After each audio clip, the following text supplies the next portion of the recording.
Welcome to session 2. Me and Roz today are going to be focusing on another part of the ways to well-being, which is take notice. And in doing that, what I want you to do is I want to invite you to take that same moment of mindfulness, a moment of peace and stillness just for yourself. I want you to sit comfortably where you are, and if you want to close your eyes, that's absolutely fine. But if you feel more comfortable keeping your eyes open, feel free to do that as well. And what I want you to do is just take a moment to think about your breathing in through your nose and out through your mouth. In through your nose and out through your mouth. In through your nose and out through your mouth. If it helps to count maybe to 3, in through your nose, 1, 2, 3, and out through your mouth, 1, 2, 3. I want you to think about your feet on the floor, thinking about the roots of a tree, keeping your feet grounded into the ground beneath you. I want you to think about the chair underneath you, letting yourself sink just a little bit lower into the chair. And I want you to just relax into your body. Think about your toes. Think about your lower legs, your knees, your thighs, all the way up into your back and your shoulders. Just let them tense and then release a little bit. And then your arms all the way down into your fingertips. I want you to think about your face. Just tighten it up and then let it relax again. I want to take you to the senses again, but today I want you to focus on what you can smell. Maybe something's been cooking in your house today. Maybe it's just the smell of your furnishings or a pet. But allow yourself just to take a big inhale of what you can smell around you and what that makes you think about. And today I just invite you to be a little more aware of what's around you and what you can smell as we start and focus on our session today, which now just to allow yourself to come back into the physical body. Let your feet wiggle a little bit. Start to feel yourself move on the chair beneath you. And when you're ready to open your eyes, come back. And we'll start to think about taking notice. Great, thank you. Yeah, so reminding us to take notice can really broaden and strengthen our awareness.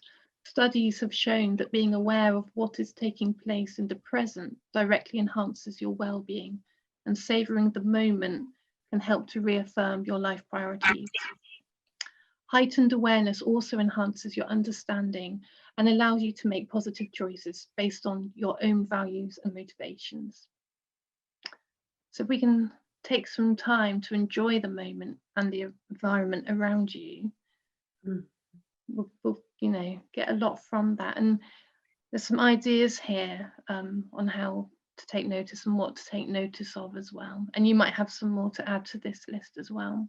So you can get a plant for the space that you spend the most of your time in. Have a clear the clutter day.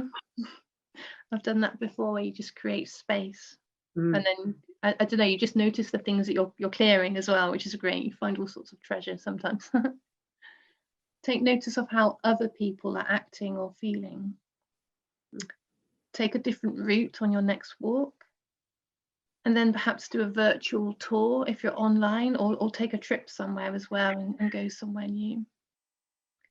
I don't know if you've got any more to add to that list, Jeanette.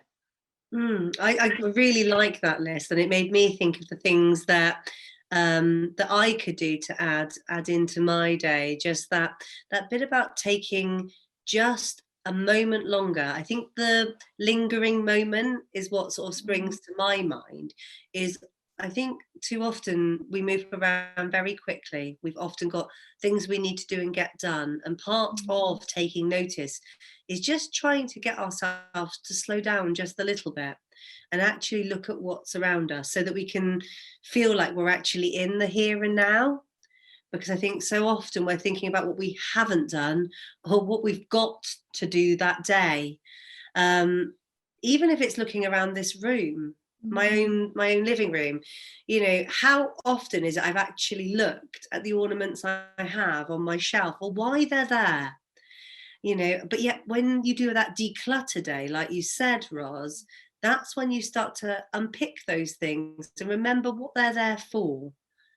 Sometimes I can do that just by looking back through some photographs, thinking about maybe what I might be doing that day. And you can do that on your electronic device or the actual, photo albums. And that can really, really bring to mind different times that you've had, but also help you to sort of be in the moment of where you are and where you want to create maybe some new pictures and new moments. I try and take in the colours and the shapes of what I'm seeing, really trying to look a little bit deeper rather than just the surface. And then engaging the senses, just like we were doing in that mindfulness, listening to what I can hear, particularly birdsong in the morning, thinking about what I can smell, especially as I'm walking around a local town, and noticing the small things and give them more of my attention. And one of the things I did the other day is I watched a little mouse just scurrying along. I took a stillness while I was walking my dog the other day, and I just watched a little mouse scurrying around. And things like that can just bring me so much joy. And even having a dog as well, I can imagine, really taking notice of a pet and having that time with them, and even the eye contact. There's something quite sort of special in taking notice of that, I think. And not everyone loves animals, but I think if you do, they're a really great way to take notice. They kind of force you to focus for just a moment.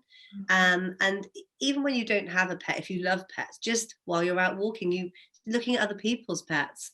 But I particularly like to sit on the sofa and just stroke my dog. And even before I had a dog, I used to have a furry blanket. It's just that lovely texture and that feel can just help me get back in touch with what I can feel, what is around me.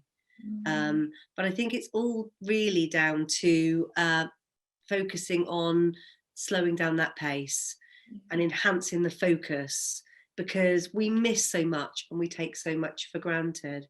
I wonder what the people watching today, I wonder what they could take notice of inside their house, inside their garden, with pets, and maybe even when they're on a walk.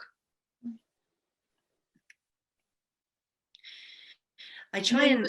Oh, sorry. That's okay, carry on. I know you were saying how you can take notice of photos on your phone and create space, but I guess as well as that, the other idea is to turn your phone off actually and don't use your phone, because I know that I find it a huge distraction. It's a constant, it's always with me, it's always within arm's reach. It's very, very easy to distract myself with just checking for emails and texts, whatever, sometimes just scrolling through news. And actually, if I didn't do that, I'd have more space and time to take notice of other things, whether I'm indoors in my own room looking around, or maybe if I'm just sat out in nature somewhere, to put my phone in my bag. Because I think it's so easy to get pulled away. It does make a difference. Or put it on silent even if you're... Yes, absolutely. And I think the other thing that comes with that phone and is social media, but is also is sometimes watching the news can be really helpful, because it's great to know what's going on. But I sometimes find that I need to take a news break at times, Roz. Sometimes I think when you get too involved in the news, because often the news is either really, really bad news, a little bit of good news. Whereas I quite like to kind of compartmentalize it to maybe an hour of news a day rather than throughout the whole day. What about you? Yeah, I think I'm very much the same, really. I think you know, when we're talking about taking notice, we're taking notice of ourselves as well, aren't we? Not just other people and things around us, but how things are impacting on us and how it's making us feel. And I think sometimes, you know, if I've watched the news and then I'm like, oh, I have this kind of response of like, oh, you know, that was like really depressing. That's not really done me any good. I probably didn't need to watch all of it, and certainly not more than once a day. Mm. So, And I think it can be quite hard when it's a real topic in society to get away from certain negative topics. But I've found that if I say to someone, oh, I'm taking a little bit of a break from that at the moment, that seems to make that a conversation that stops, and then we can get on to something of a bit more more mutual interest or value. I don't think people mind when you say to them, I'm taking a news break today, or I'm not going to be available for a little while, I'm putting my phone on silent. coming off of Facebook for a month or something. I mean, what would happen if you didn't do that every day for a month and instead you listened to music or, you know, went out and looked at nature? Yeah, I think it's not about denying yourself something. It's actually about giving yourself something more than, because it's still going to be there when you come back. Yeah. I wonder what it would be like for the people watching if, you know, later on today they went out in the garden, um, doing, you know, what I talked about, like looking around your room and decluttering, but going outside and doing that, really, really having a good hard look at what's out there, of what's outside.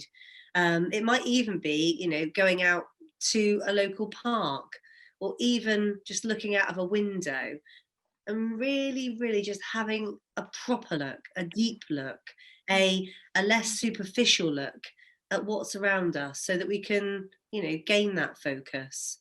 And you know, if you don't have a garden, you could do that on a walk. You could just wander around and just try and gain more notice of what you're seeing around you. Right. The last bit about it, I think, is about how you could take notice with other people just a little bit more. And one of those ways is just, you know, maybe asking more questions, asking maybe different questions, not just those closed questions that get you a, you know, are you feeling all right? Will probably get you a yes or no. I'm fine. Mm. It's not enough, is it? There's always more behind that. I'm fine. I think it's really nice to sometimes ask, you know, how's today going for you? What are you planning to do today? Just to get a little bit more information, and then to listen and make time for people to speak, and show that you value that person's time and energy.